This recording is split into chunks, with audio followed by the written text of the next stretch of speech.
it can wait. So over here,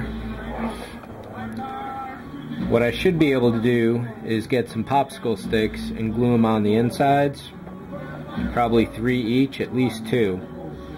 So doing that on each side plus the ends will give the whole thing a complete hollow structure. I should be able to pull out both of these walls, in which case I can grab some of the panels, which I'll talk about in a little bit. But that could also be good, because what I also want to do with this one is set up some mounting system so that I can actually put it on a stand.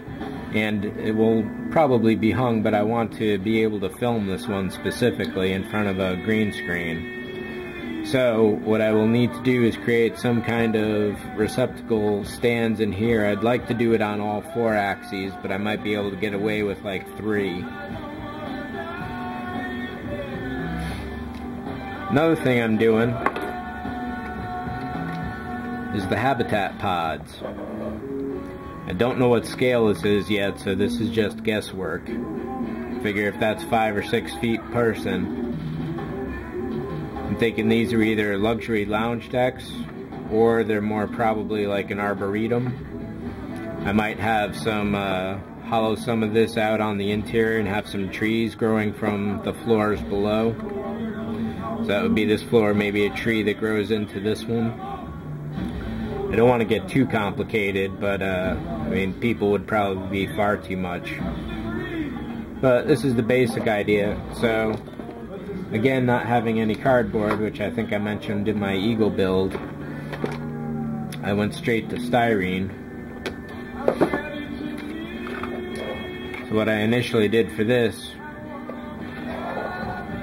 was cut 2 lengths, each the proper width, and then figured out the angle from there and the angle from there.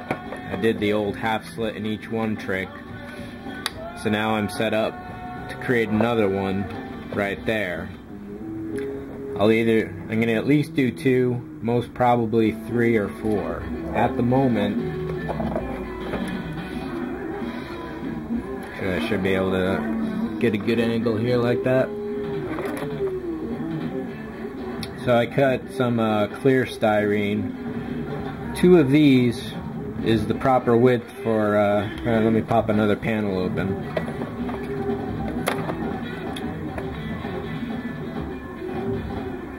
So 2 of these is the proper depth to match with the outer walls of the resin.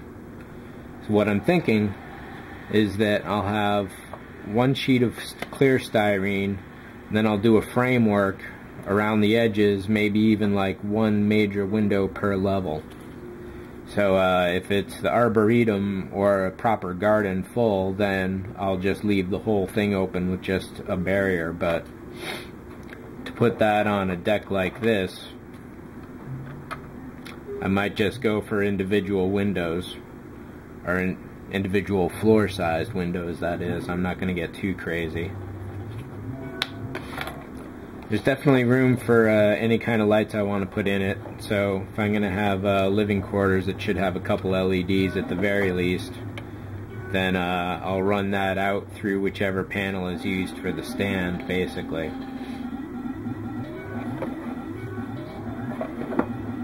So that's going to mainly be it for this, I think.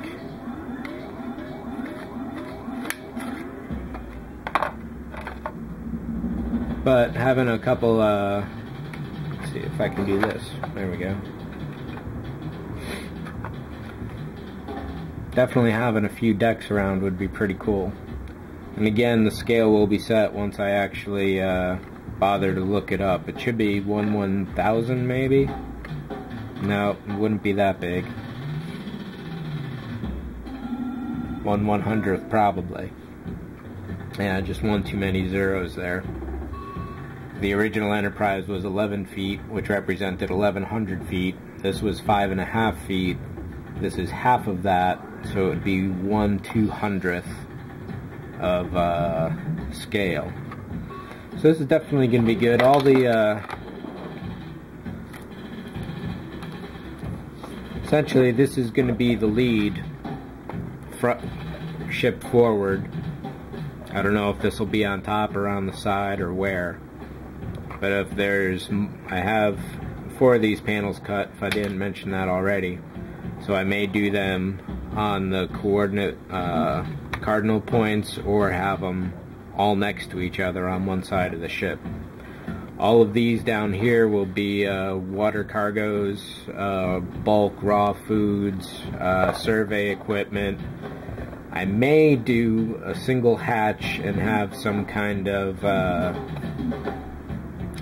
probes, maybe a shuttle, some kind of exploratory extravehicular abilities. And 1 or 2, there could be a single customized dual container that opens up on these pivots here and reveals an entire hangar bay of something. Probably small probes and other stuff if this is going to be a research vessel. I haven't really come up with the story for it yet, but it'll get one. I mean, that's all the whole thing behind the design of it all after, for that matter.